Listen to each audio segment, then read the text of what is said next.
Yes, good afternoon. What I'd like to do is cover some quick but uh, important, very relevant high points for ethics and law, cyber law and ethics that are relevant to us in our neighborhood and anywhere in the United States of America or in the global community we call the internet. And I wanted to make sure that we covered things explicitly with regard to the standards of conduct or code of ethics that we'd like each of you to sign. Now, some of you may or may not know that you also receive, and this is, I want to make sure, can everybody see this? I'm trying to show this now.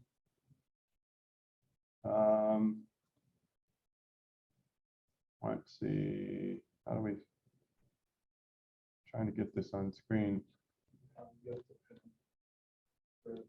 Is that backwards? No. That's not backwards. Okay. I want to maximize that. Yeah. Right click and what? Right click on your camera view and then hit pin for everyone. It doesn't have that option. It says spotlight for everyone. Yeah.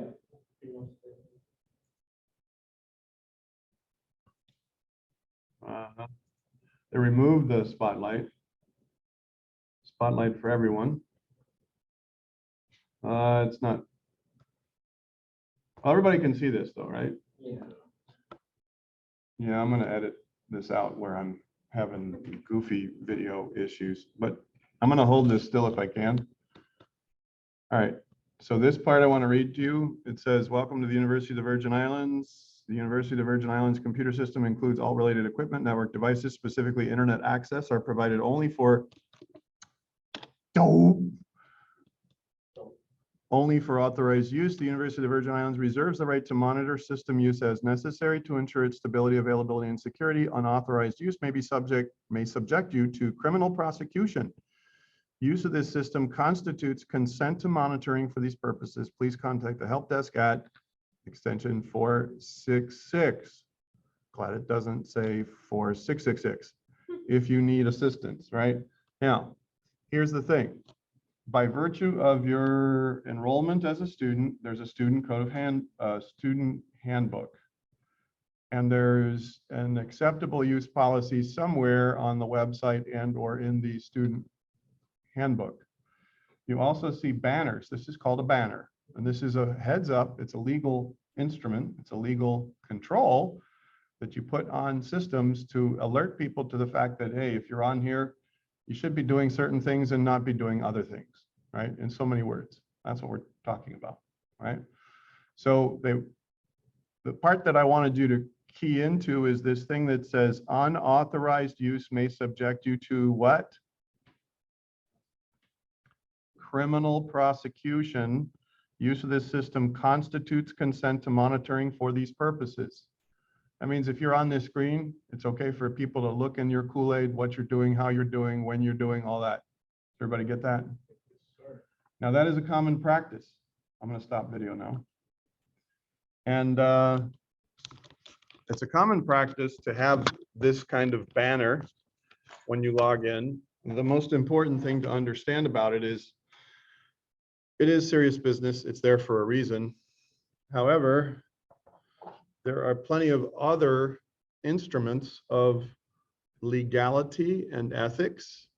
Have you ever heard of an end user license agreement? End user license agreement.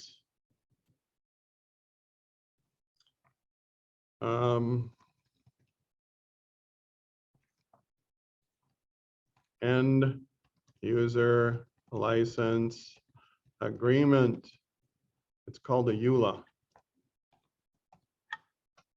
When you agree to use certain software, basically it will say what you can and cannot do with that software. like give it away free to your friends without paying for it. Stuff like that. They also stipulate that if you're using this software and you load it, it means you agree to send data about yourself and your activities to their mothership out in the cloud, because there is a mothership out in the cloud. If you do something like this, and you're in the system here, and we look at about, there's usually something about the activation, right? Sometimes the license for a system, change the product key or upgrade your additions, right? When you click on this, it'll tell you whether or not Windows is activated. There are cases where if you get a hold of the key, right? The key is specific to you. It's part of your end user license agreement. And if you give the key to other people and they load it, I guarantee 100%, 1,000%, the Microsoft mothership in the cloud will know that you are passing around their product and giving it to other people. They will know.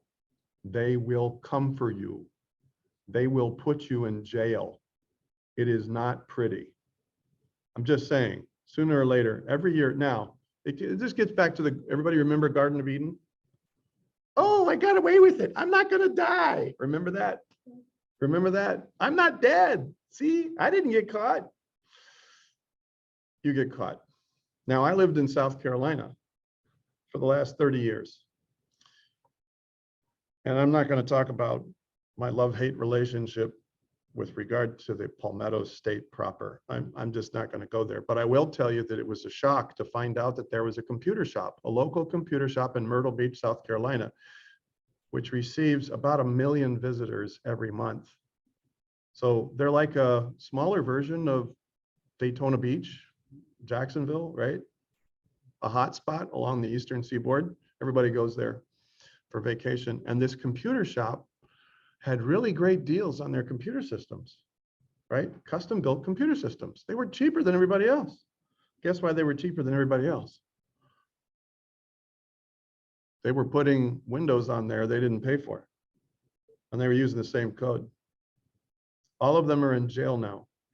Their shop is closed. They confiscated all the stuff, right? Caused a problem. In Brazil, they nabbed somebody. $200 million fine in Brazil. Same deal, same outfit, same kind of thing, only down in Rio de Janeiro, right? So people in Brazil think, hey, they're not going to come for us down here. They did. Every year they find someone to make an example of. And I'm sharing this with you because I want you to understand. Now, what gives them the right to do this is all this stuff, the fine print in here.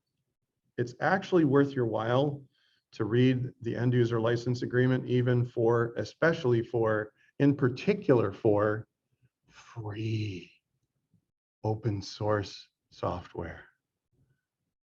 Because that's where you find out all the weirdness. I did tell you about that one remote access software that I threatened to fire my staff over if they loaded it. Everybody remember?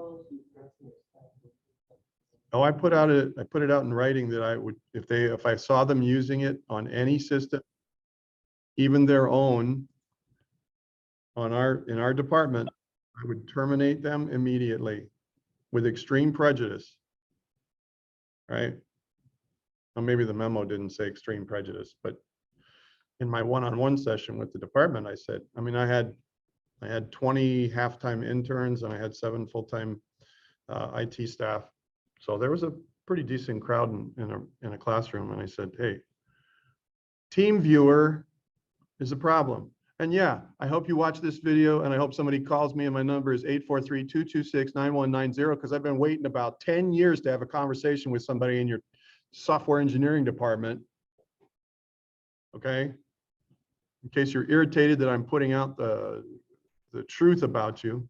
In any case, yeah, under advice of legal counsel, they would probably say that's not a wise thing to do, and I might edit that out of our YouTube video before I put it out there. In any case,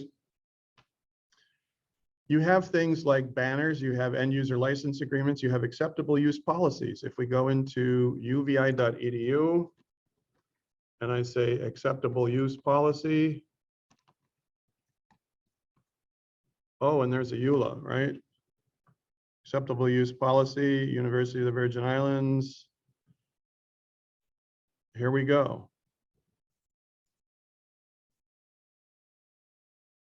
It's not to deter or limit access to electronic resources. However, they explain why there is a thing and what types of activities are prohibited or restricted.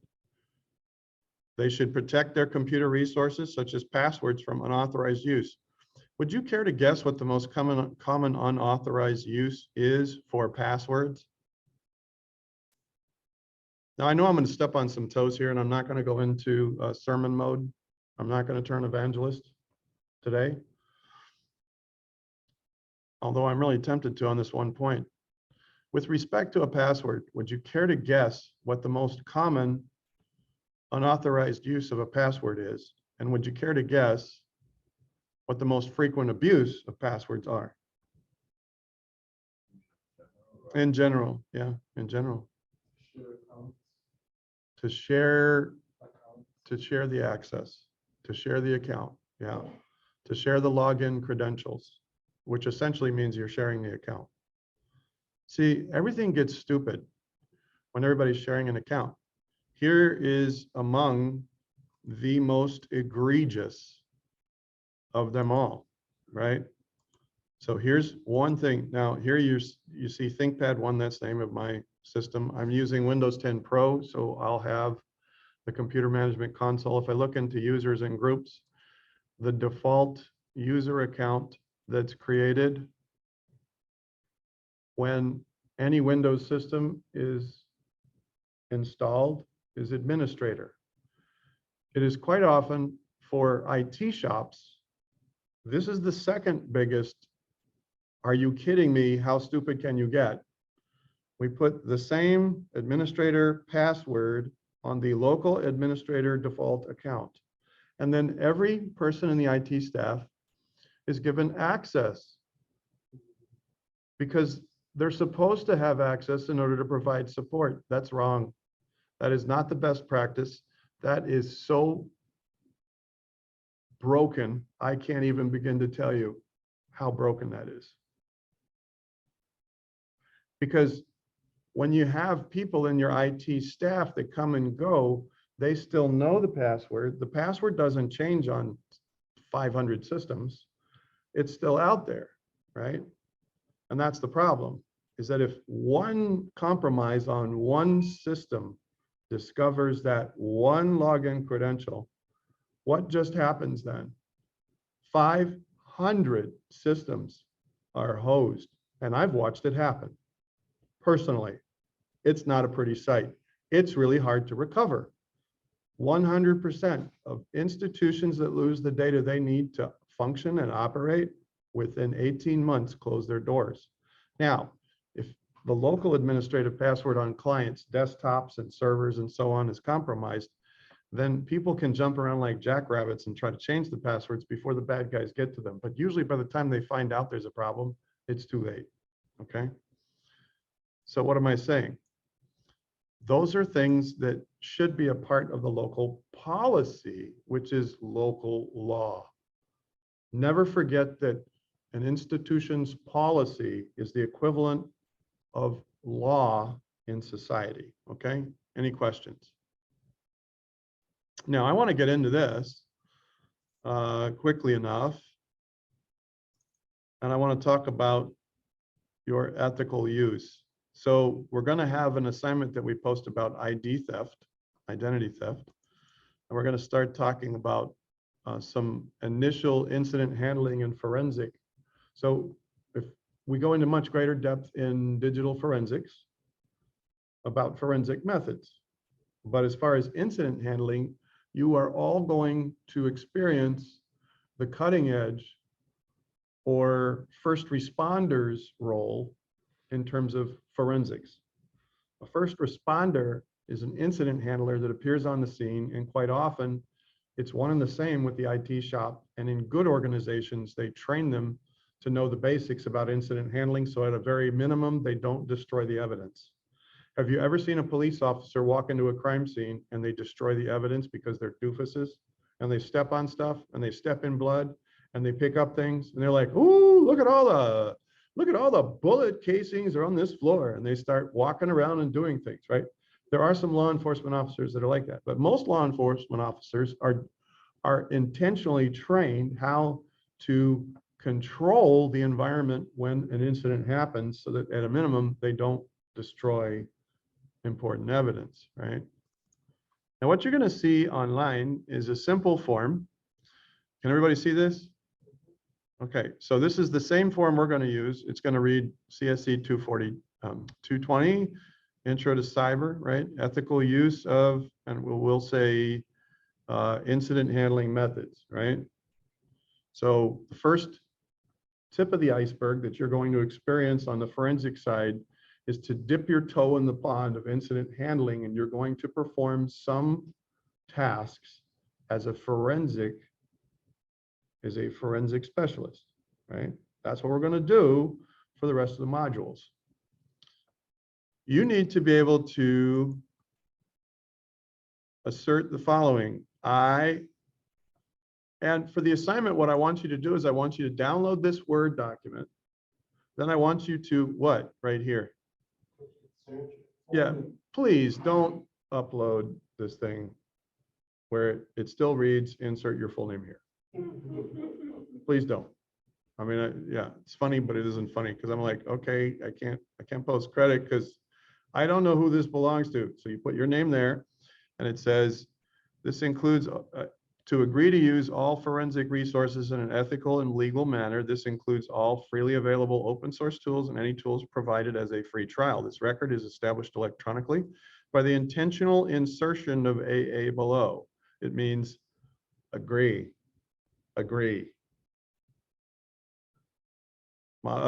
Insertion of my legal name above and in the space below where the place provided. Now I want to tell you this.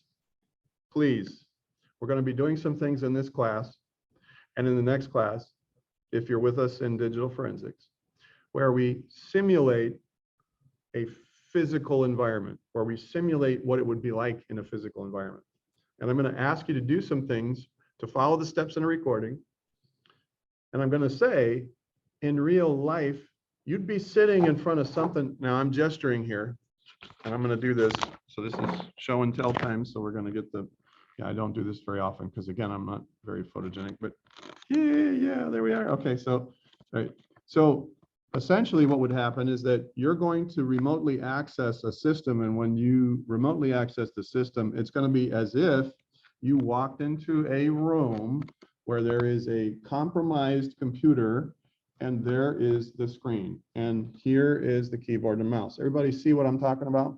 Sure. So the virtual environment we're going to simulate online remotely is designed to take the place of a physical system. And I'm going to say, in the real world, you do this. IRL, in real world. I'm sorry, I don't mean to bounce it up and down. I don't want anybody to get motion sick just watching this video. I'll probably have to edit that out. Okay. Yeah, it's another reason why I don't mess with the video camera very often. Okay, so IRL, in real life, this is what you're doing. Then I'm going to say, and please hear this. Oh, for heaven's sake, please hear this. Then I'm going to say, remotely, when you access the system, you will do the following, and it's like what you would do in the real world. So I'm going to demonstrate methods and demonstrate tasks and walk you through a process which is designed to simulate the physical world. And so I'm going to say, in real life, you would have a digital camera. And you would take pictures of the screen with the digital camera, not your smartphone. Why? Is your smartphone a 100% secure, uninfected, completely reliable, sanitized, forensically proper data collection device?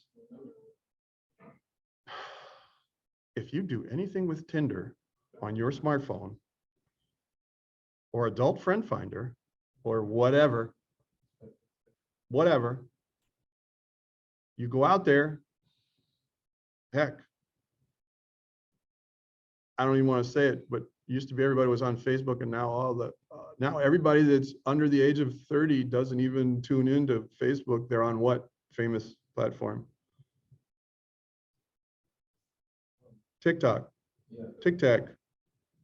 I call it TikTok because it's like people, you need a TikTok, like you need a breath mint. There are some people that get on TikTok and their stuff is so nasty. It's like if you were physically present in the room, I'd be picking up on bad breath, and you need to take a Tic Tac for your breath because it's bad. People have poor taste on TikTok.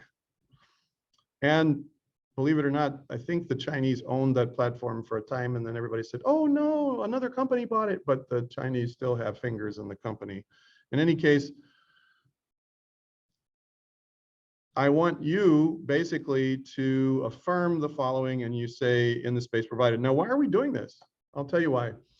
That system is sitting on part of a network that's near and dear to my heart. The system that you're going to use to remotely access the simulated office environment that is compromised by Sydney Corinth, who is a jilted, frustrated, works for a nonprofit, a professional who works, to preserve what? Endangered species, right? Very motivated, very dedicated individual, very frustrated individual. Okay, Sydney Corinth. What's going to happen is that when you connect to this thing, you're going to have a window, and you're going to need to put it back. When you are, the first thing you're going to be taught is how to collect data without changing the data, without compromising the data. You want to preserve the state of the system. Put another way, if there are 6 tabs open in the browser when you're looking at that screen, there better be 6 tabs open on the browser when you turn that screen over to your classmate. There's one of these things, you're going to have a schedule. Each of you are going to take turns. Now, in between your turns, I have 30 minutes to score whether or not you screwed everything up. So I'm going to get in there and I'm going to look. I just want you to know what's coming. I'm going to see if you paid attention in class or if you're a doofus. I'm just keeping it real here, folks. If I show you do this, do that, avoid the following, please. It's called sudden death. You do certain things, I will zero out your score, and I'll tell you to come and see me in the principal's office. Something to that effect, okay? Something to that effect. Because what it does is it screws things up for who? Everyone else that follows, right? And some of our students thought it was cute to do some things on that screen, and they didn't care if it messed it up for 6 other students behind them. Now, that's not the only thing it did. In order to access that system, we park it on a special part of the UVI network called the UVI Research Network, the CSC Research Network. And it took a long time to work with network staff in the ITS shop and to get them to allow us to sit out on the open internet and not inside the firewall. What am I saying? This is a special network, and it's used for network exposure research, and we're on borrowed time. And we have to play nice with others. And 3 years ago, one of the students in this class went out there and downloaded porn on the dark web using this network, and the IP address was backtraced to the individual specifically in my class. And then they shut down, and then they shut down the CSR net for 4 months, and it hurt because we couldn't do the things we needed to do. It wasn't funny. Right? And I told people, hey, this is what the network's about. We're on the honor system, and it took all of 2 weeks on the honor system for some knucklehead to ruin this for everyone else. Now, what am I saying? Do it right when it comes to this, or don't do it at all. Okay? So if you put in the AA, it means you agree. Now, if you do a DD to decline because you're not going to agree to the terms and conditions that are stated, then we'll find something else for you to do for this module. and I have all sorts of interesting and unpleasant things to do. Because one of the goals of this course is to help people to understand the ethical use of cyber knowledge, skills, and abilities. If somebody's like, yeah, I want to be that guy on the dark web. I want to be that hacker. I've taken this course to do that. I'm like, this is like you being on the campus Wi-Fi and you want to surf porn. And what you really need to do is get a room in a hotel and surf porn in the privacy of your home or a hotel room. But you don't do that and violate acceptable use standards on the UVI Wi-Fi network, which gets really interesting if you're using the UVI network in the dorm room, and that's something we're not even going to talk about here. In any case, here we go. Okay, what you're going to do is highlight this in the word. Any questions so far? No, sir. You're going to highlight this and you're going to put AA, and then so you're inserting your full name here at the top, then you're inserting your full name at the bottom, and then you're putting either AA or DD. Now, when you save this, it's going to save with a date time group. And here's the fun part. Are you ready for the fun part? Everybody knows what file properties are, right? Yes, sir. Okay. When you go into the details, it's like created by, last modified by, last saved by. This is called metadata. Okay. So what's going to happen is I want to see something that clearly refers to you in that. And yeah, your mileage may vary with metadata as it changes hands and you download it. What I want you to do is to use a save as. When you're in Word, you can also go into options, I think. Is it options? No, that's not it. It has to do with the file properties. In here, info. Oh yeah, here it is.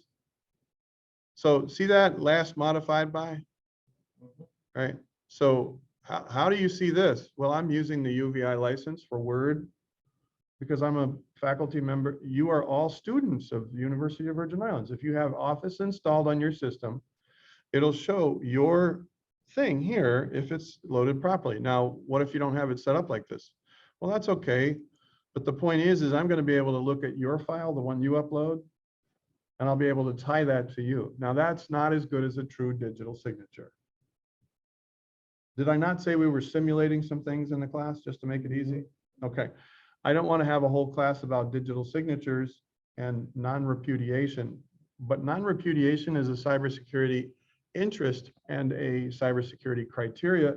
And non-repudiation basically means, okay, the information associated with this data file is unmistakably you. It belongs to you. You cannot deny that this did not come from you, that it wasn't you that sent this, changed this, accessed this, deleted this. You get what I'm saying? Okay, non-repudiation means we have affirmation based on the digital information that can prove beyond a shadow of a doubt that if you did it, you did it. And I'm not trying to rhyme, but hey, okay. All right, any questions about this assignment and what's expected? Now, I would like to read through the rest of this very quickly. And then I want to talk to you about the identity theft assignment. And then what we'll do is set the stage. Now, when I post the solution over the weekend, I'm going to ask you to choose a time slot, a day and a time where you access the system remotely to collect information as a first responder, as an incident handler, to preserve the digital evidence, okay? And one of the things you're going to do is you're going to send an email requesting proper authority to collect the data. You're going to send me an email that says, I'm going to pretend to be a supervisor in that organization, and you're going to send an email that says,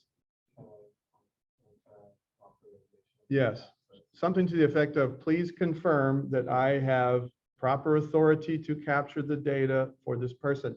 Now, here's what we're going to pretend in the solution. We're going to pretend that Sydney Corinth left for a conference last week. Remember, Sydney Corinth is a frustrated employee. and has reached a tipping point, a breaking point, a significant, I've gone to the dark side kind of, yeah, right? So in terms of Star Wars, right?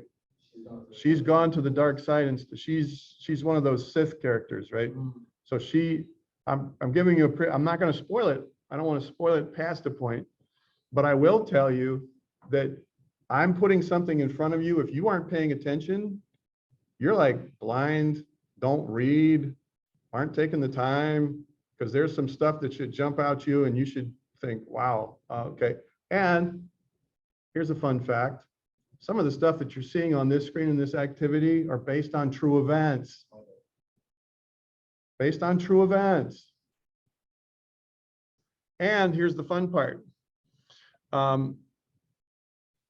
Sydney is frustrated, and he or she, again, we haven't divulged the sex, had an affair with a senior vice president in the company and was jilted, and it ended badly. So there was an office romance that went sour. It's like, oh, please. Really, there's an old saying, don't play where you eat. Well, some people just can't help themselves, right? So that's another thing. That's another reality of human behavior, is that we have to contend with the fact that some people are strapped for cash. They'll do anything for extra money. Psst, hey, you put that USB drive in your thing and you're like, well, are you talking to me? And somebody's talking through your laptop at you. And you're like, yeah, you picked up that. I'm talking to you, fool. You picked up the USB in the parking lot and you stuck it in your laptop. And now you're in your home and I see what you see. And I'm going to tell on you everything you've been doing in the last hour. Because I already got a copy of your browser history. Even if you erase it, you're screwed.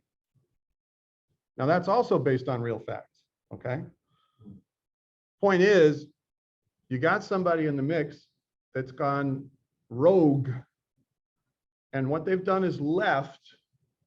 And then they've also broken some policies about certain behaviors. And there's detail in the mix.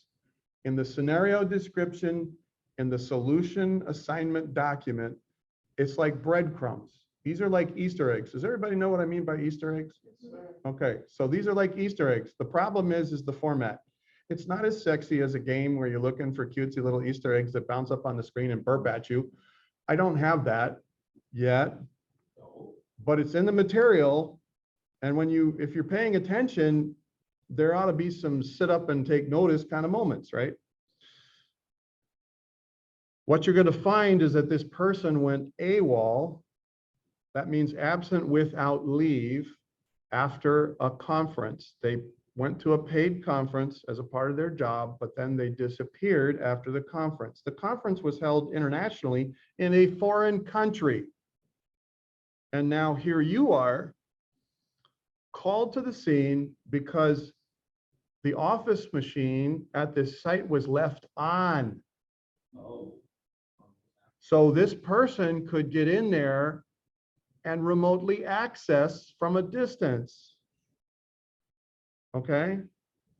And once again, there are local policies that you can do certain things and not do certain things. Okay. So I'm cueing you into some things you need to be looking for and watching for.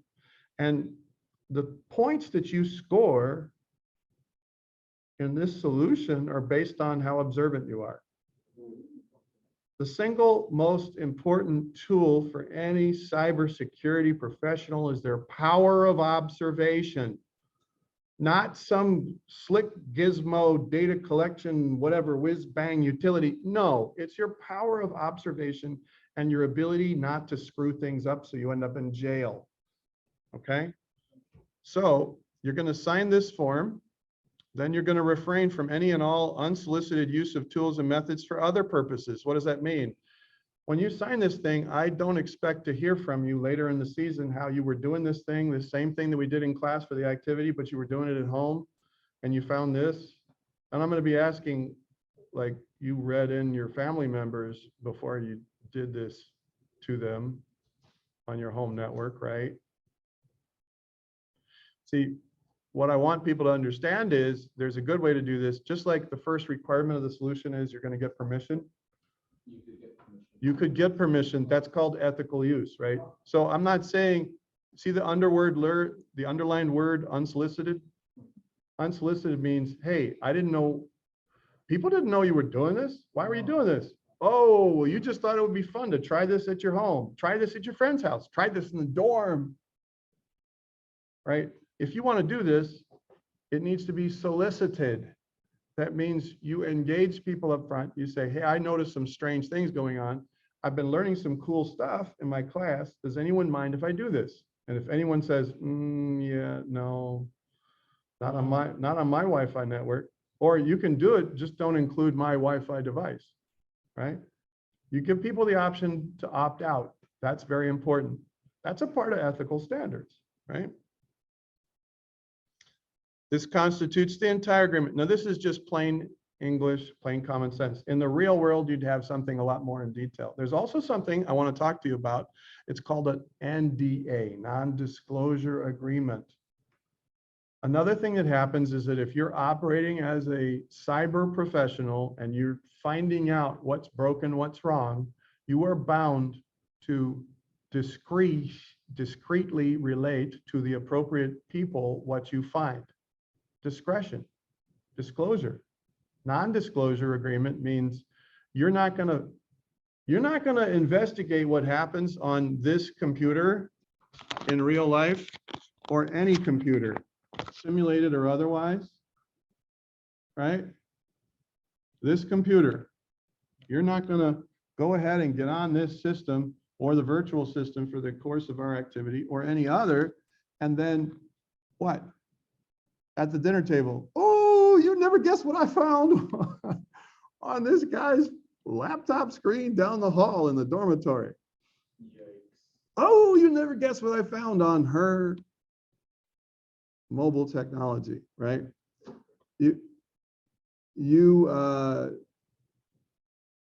got to give people a chance to opt out whenever you use this stuff, right? Those are the essentials of ethical and legal. If you abide by those basic tenets, and I call them tenets or principles, right? Guiding principles, tenets, then the ethics and the law will take care of itself largely. So you don't go where you're uninvited. You don't use anything just because you got it. Just because you can. Doesn't mean you should. Doesn't mean you should. Oh, you remembered. Okay, on that note, we're done. We're finished for the day. Does anybody have any questions about this? Now, the other assignment, the identity theft assignment, I wanted to tell you real quick, identity theft assignment. You're going to see 3 sets of links. These are going to ring a bell. When you click on these links, you're going to see somebody familiar. Is the devil in your details, right? I have some quick questions I want you to answer after you watch those, but then this one in particular, there was a ransomware attack at South Carolina State University. I want you to read the accounts, okay? And I want you to think about the ransomware attack and how the identity theft scenarios. When you're talking about incident handling, the scenario, the context is everything. The context changes everything, what you can and cannot do. So you may know just because you can doesn't mean you should. Now, how do you make those decisions? It has to do with the context. That's what gets confusing for most people. They know the standards, but they don't know how to apply the standards effectively based on a given context. And that's where we're going to spend our time practicing. Okay. I want to give you a taste of some live accounts that occurred in my neighborhood before I arrived here. And these are pretty serious situations.